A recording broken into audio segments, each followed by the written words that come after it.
आज जो है हम बेसिक से स्टार्ट करेंगे। बेसिक्स में हमारे पास जो है वो कैंडल स्टिक है और कैंडल स्टिक का जो बेसिक्स है उसे देखना बहुत जरूरी है।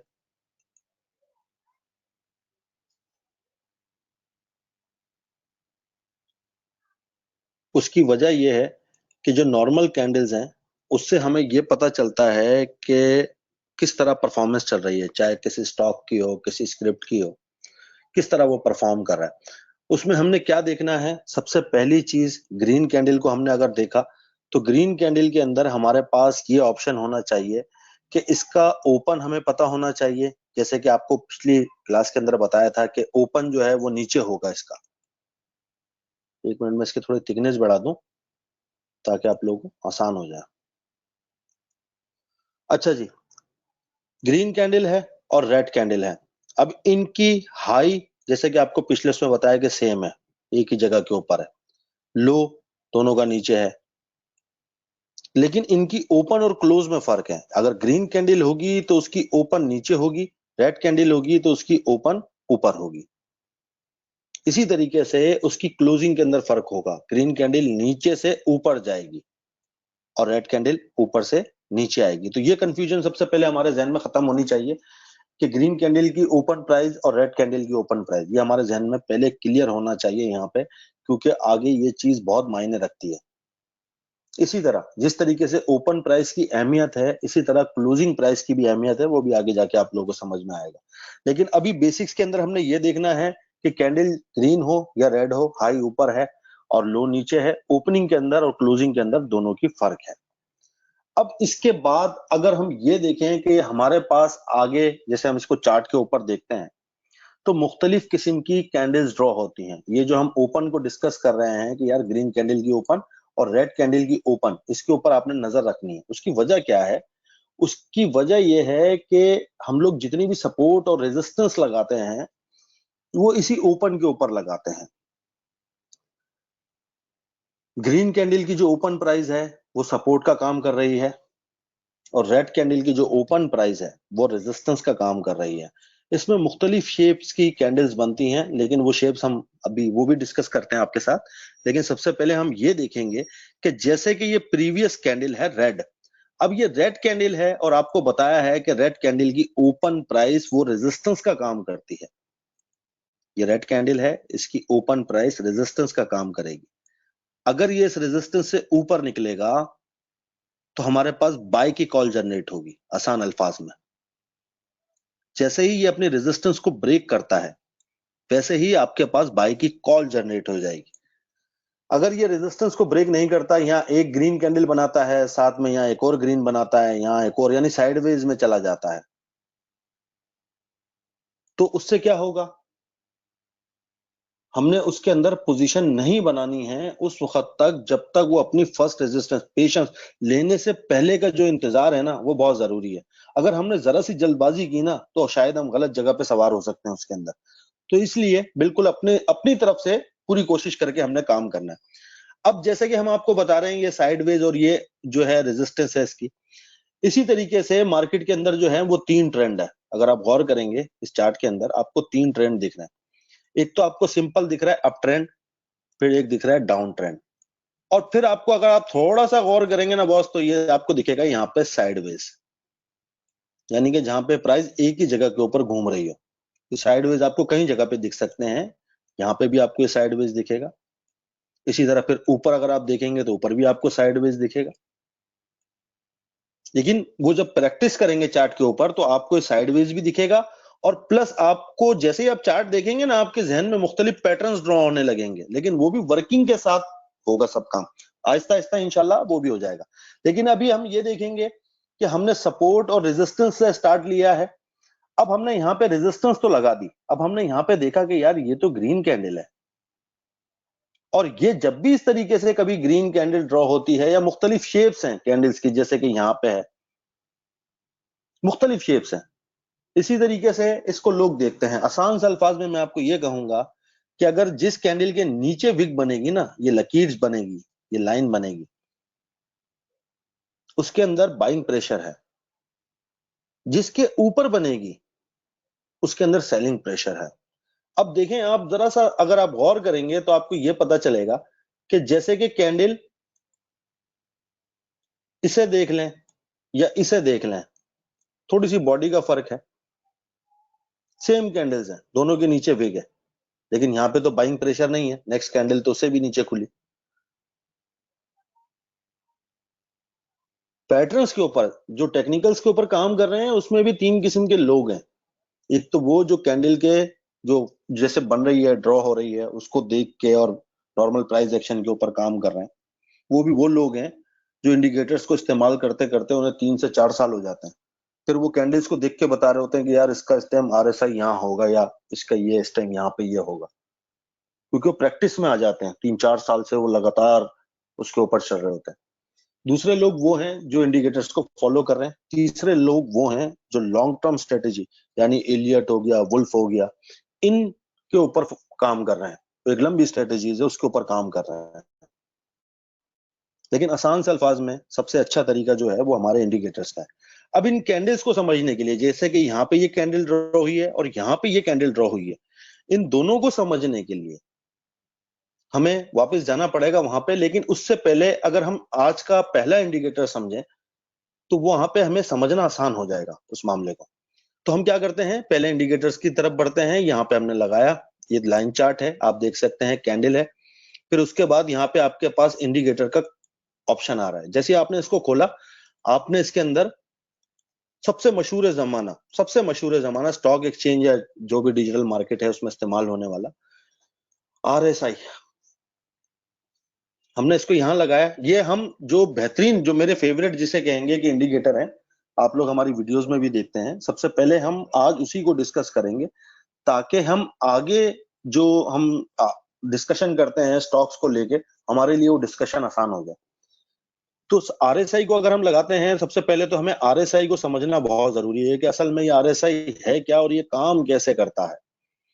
आसान से अल्फाज के अंदर अगर मैं आपको समझाऊं, देसी अल्फाज के अंदर, तो उसके अंदर ये है कि ये जो ऊपर का एरिया है, ये जो एरिया है, ये बहुत डेंजरस एरिया है। यहाँ पे कभी भी कोई चीज बाय नहीं करनी है अगर ये शेडेड एरिया से ऊपर आपका स्टॉक घूम रहा है। ये तो इंडेक्स है, मैं मिसाल दे रहा हूँ, जहां की हम मिसाल दे रहे हैं, इस जगह के ऊपर कभी भी हमने बाइंग पोजीशन नहीं बनानी। हमेशा हमने बाइंग पोजीशन इन जगहों पे बनानी है, जब जैसे ही अंदर एंट्री मार रहा हो। ये जगह जो है, यहाँ पे सप्लाई ज्यादा है और डिमांड नहीं है। अब जब सप्लाई ज्यादा होगी और डिमांड नहीं होगी तो चीज सस्ती मिलेगी। आसान से अल्फाज के अंदर हम कहें तो यहाँ पे चीज आपको सस्ती मिलेगी। आप सस्ता लेंगे तो आप महंगा बेचेंगे। अगर आप ऊपर छत पे जाके ले लेंगे, महंगा आपने लिया, तो आप महंगा कैसे बेचेंगे? बेच ही नहीं सकते। अमूमन केसेस के अंदर बहुत सारे लोगों के साथ क्या होता है, वो स्टॉक ले लेते हैं और वैसे ही वो घूम जाता है। और अगर खुदा न खास्ता उस बंदे की बाइंग यहाँ कहीं छत के ऊपर है, तो फिर तो उसका हाल बुरा है। लेकिन अगर उसने यहाँ पे बाय किया है, इधर नीचे, और वो वापस भी घूम जाता है, तो भी उसे इशू नहीं पड़ता। इसका आसान अल्फाज में मैं आपको ये समझाऊंगा कि इससे आप इसके अंदर भी सपोर्ट रेजिस्टेंस लगाना समझेंगे और अपनी कैंडल्स के अंदर भी समझेंगे। हम जब भी इसके अंदर इस्तेमाल करते हैं, इंडिकेटर के अंदर अगर हम कोई लाइन इस्तेमाल करने की कोशिश करते हैं, तो हम हॉरिजॉन्टल लाइन इस्तेमाल करते हैं। और अगर कैंडल के ऊपर लगाते हैं तो वो हम रे लगाते हैं। फर्क क्या है कि रे हाफ होती है और ये पूरी कंप्लीट होती है। इसको हमने यहाँ पे लगाया, फिर इसके बाद देखेंगे ना, अगर आप जैसे ही आपने लाइन छोड़ी तो आपके पास ये पॉपअप आ गया, मैं ऊपर ले गया, मैं इसे मार्किंग भी कर देता हूँ, यहाँ पे देख रहे हैं आपकी। इसका ये सेटिंग वाला ऑप्शन, ये जो व्हील जैसा बना हुआ है, इसको आप दबाएं। आप जैसे ही दबाएंगे इसको, इसमें फिर आपके पास 4 ऑप्शन आना शुरू हो जाएंगे। देख रहे हैं, एक स्टाइल है, एक टेक्स्ट है, एक कोऑर्डिनेट्स है और एक विजिबिलिटी है। ये विजिबिलिटी की तरफ आपने बिल्कुल नहीं जाना। ये जो 3 ऑप्शन है आपके पास, ये आपके बहुत काम आने वाले। एक तो स्टाइल है, आप उसे अपनी मर्जी से उसको कलर दे सकते हैं, फिर उसके उस लाइन के ऊपर कुछ भी लिख सकते हैं। और ये जो ऑप्शन है ये बहुत कमाल है, यानी कि आप इसमें जो भी डालेंगे रीडिंग, लाइन वहीं पे आगे खड़ी हो जाएगी। मिसाल के तौर पे मैंने यहाँ पे डाला कि 50 का RSI, 50 डाला। अब जैसे मैंने 50 डाला ना, ये लाइन ऑटोमेटिक खड़ी हो जाए। अब मैं यहाँ पे भी छोड़ूंगा और उसको 50 की कमांड दूंगा तो ये वहीं आ जाएगी। अब हमने इसको 50 पे क्यों लगाया? हम जो अपनी आखिरी क्लास के अंदर बात कर रहे थे हैं कि यार स्टॉप लॉस। असल में टेक्निकल्स को फॉलो करने वाले जितने भी हैं वो स्टॉप लॉस स्ट्रेटेजी अगर किसी चीज को 50 से ऊपर बाय कर रहे हैं, जैसे कि ये यहाँ पे नीचे आया और वापस ऊपर गया, तो अगर वो यहाँ पे कोई बाय पोजीशन बना रहा है तो उसके लिए स्टॉप लॉस स्ट्रेटेजी बहुत जरूरी है, क्योंकि वो 50 से ऊपर के आरएसआई के ऊपर बाय कर रहा है। ये इसकी सेंटर पोजीशन है। ऊपर जो है ये ओवरबॉट है, नीचे ओवरसोल्ड है। ओवरसोल्ड से मुराद क्या? सप्लाई ज्यादा। ओवरबॉट से मुराद क्या? वहां पे डिमांड ज्यादा। चीज सस्ती आप लेंगे, आप उसको महंगी बेच सकेंगे।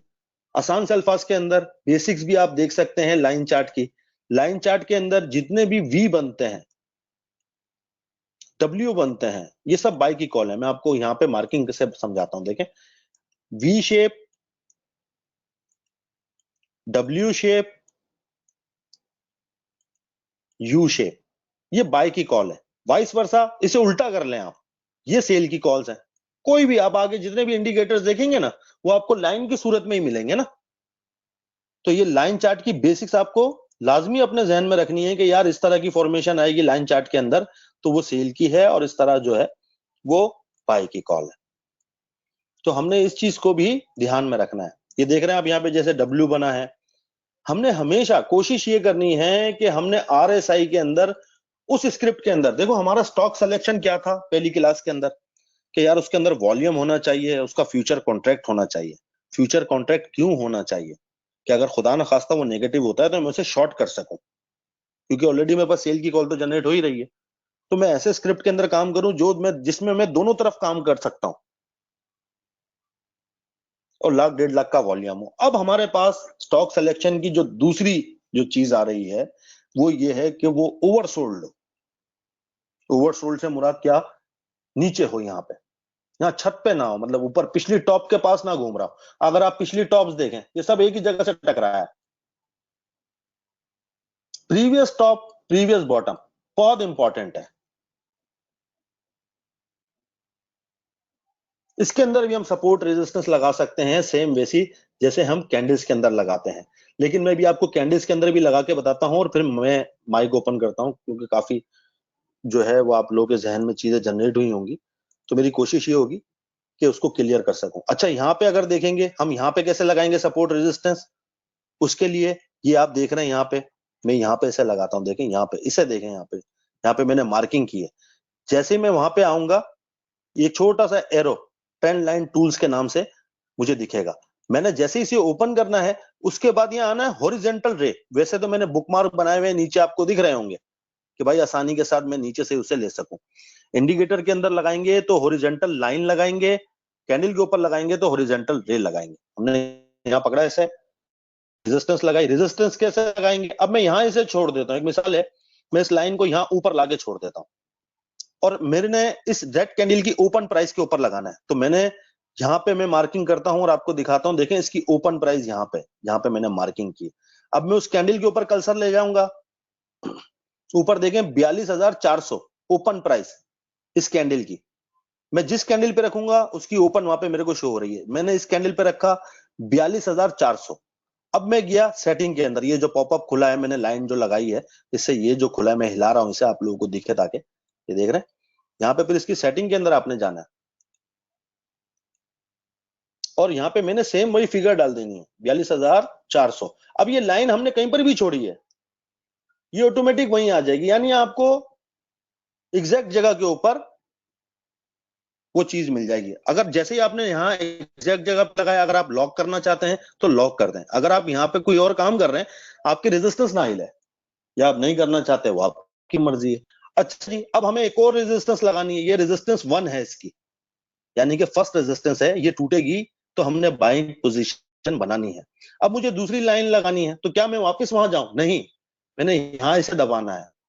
जो ट्रेंड लाइन के टू में यहाँ पे इसको क्लोन कर रहा है, देखे मैंने यहाँ दूसरी लाइन आ गई, इसे पकड़ा। अगर आप एग्जैक्ट लगाना चाहते हैं तो वैसे कोऑर्डिनेट्स में जाके लगाते हैं, या तो फिर आप अंदाजे से लगाना चाहते हैं तो आप वैसे लगा दें। फिर इसके बाद तीसरी आप लगाना चाहें इसकी रेजिस्टेंस, इसी तरह क्लोन करके आप इसकी रेजिस्टेंस लगा सकते हैं। ये देख रहे हैं यहाँ पे इस कैंडल को हमने टारगेट बनाया है नेक्स्ट रेजिस्टेंस के लिए, ताकि आपको आसानी हो। अच्छा जी, अब ये तो हो गई रेजिस्टेंस। रेड कैंडल के ओपन प्राइस रेजिस्टेंस का काम करेगी। अब सपोर्ट कहाँ है इसकी? अब तो यहाँ पीछे तो हमें कोई सपोर्ट दिख ही नहीं रही, इसके आसपास तो कोई सपोर्ट के लिए कैंडल ही नहीं है। अब हम सपोर्ट कैसे लगाएं? अब हमने पीछे किया, देखें फुल पीछे किया, जहां पे इसकी सपोर्ट आ रही है पहुंचना है। और उसकी जहां पे ये जो डॉटेड लाइन जा रही है, अगर मैं आपको दिखा सकूं, प्राइस की एक डॉटेड लाइन हमारे पास जा रही है, देखें उस तक अगर मैं आपको पहुंचा सकूं तो ये आसान हो जाएगा आपके लिए। ये देखें नीचे छोटी सी डॉटेड लाइन जो जा रही है ग्रीन कलर की, ये हमारी प्राइस की लाइन है। ये देख रहे हैं यहाँ पे ग्रीन कलर की ऑटोमेटिक आएगी आपके पास। अगर कैंडल ग्रीन होगी तो ये लाइन का कलर आपके पास ग्रीन आएगा, और अगर कैंडल रेड होगी तो ये डॉटेड लाइन जो है ये आपके पास रेड आएगी। और अगर आप इसे मजीद थिक करना चाहते हैं वो भी पता चलेगा कि कैसे थिक कर सकते हैं। अब यहाँ पे आके ये रुका है, अब हमने इसी जगह को बड़ा करना है जहां पे ये आके रुका है। ये देखें यहाँ पे आके इंडेक्स सिस्टम रुका है। अच्छा ये काफी अच्छी सपोर्ट है इंडेक्स की, क्योंकि यहां से आप देखेंगे अगर, अच्छा सपोर्ट और रेजिस्टेंस के अंदर वो सपोर्ट बहुत मैटर करती है कि जिससे ज्यादा चीज रेजिस्ट हो रही हो, और वो सपोर्ट भी ऐसी हो कि जिससे ज्यादातर चीजें सपोर्ट ले रही हो। मिसाल के तौर पे यहाँ अगर आप देखेंगे तो कितनी कैंडल ने यहाँ से सपोर्ट ली है, कैंडल अगर आप काउंट कर, 2 3 4 5 6, लगभग 6 कैंडल ने एक ही सपोर्ट से सपोर्ट ली है, और आज भी मार्केट वहीं रुकी है, वहीं से उसने। अब अगर हमने सपोर्ट लगानी है तो ये जो कैंडल है इसकी ओपन प्राइस, ग्रीन कैंडल की ओपन प्राइस, फिर नेक्स्ट सपोर्ट अगर हमने लगानी है तो फिर इस ग्रीन कैंडल की ओपन प्राइस, और फिर अगर हमने नेक्स्ट सपोर्ट लगानी है तो इस ग्रीन कैंडल की ओपन प्राइस। तो ये 3 सपोर्टें और 3 रेजिस्टेंस आपके पास यहाँ पे इंडेक्स में ये लग गई है। अब देखें, और आरएसआई भी आपने समझा कि आरएसआई किस तरीके से काम करता है, ओवरसोल्ड ओवरबॉट हमने क्या करना है, कैसे काम करना है। और ये फॉरवर्ड बटन है, ये देख रहे हैं यहाँ पे छोटा सा, इसे दबाएंगे ये फॉरवर्ड हो जाएगा। और जो डॉटेड लाइन मैं आपको बता रहा हूं कि ये हरे रंग की है, बारीक है, अगर आप इसे थिक करना चाहते हैं तो देखें इसकी सेटिंग के अंदर जाएंगे। सेटिंग के अंदर जाने के बाद आप उस लाइन का जो है, जो प्राइस लाइन यहाँ पे लिखा हुआ है, आप उसको थिक कर सकते हैं। ये देखें वो थिक हो गई। पीछे अगर आप लाइन को देखेंगे जो वो थी हल्की थी, अब वो ठीक हो गई। ओके करेंगे इसे। तो अपने लिए चार्ट पे सहूलत बनाए, सहूलत नहीं बना सकते फिर भी हम इसे यहाँ पे सेव कर रहे हैं, आप लोग अपने अपने पास उसे लोड कर लीजिएगा, आसान हो जाएगा मामला। अपने इस पे गए SCS के चार्ट के ऊपर, और वहां पे 5556 इसे सर्च किया, सेव करें, और ये आप वहां से अपने पास लोड कर लें तो ये आपके पास लाइनें भी लगी लगाई आ जाएंगी।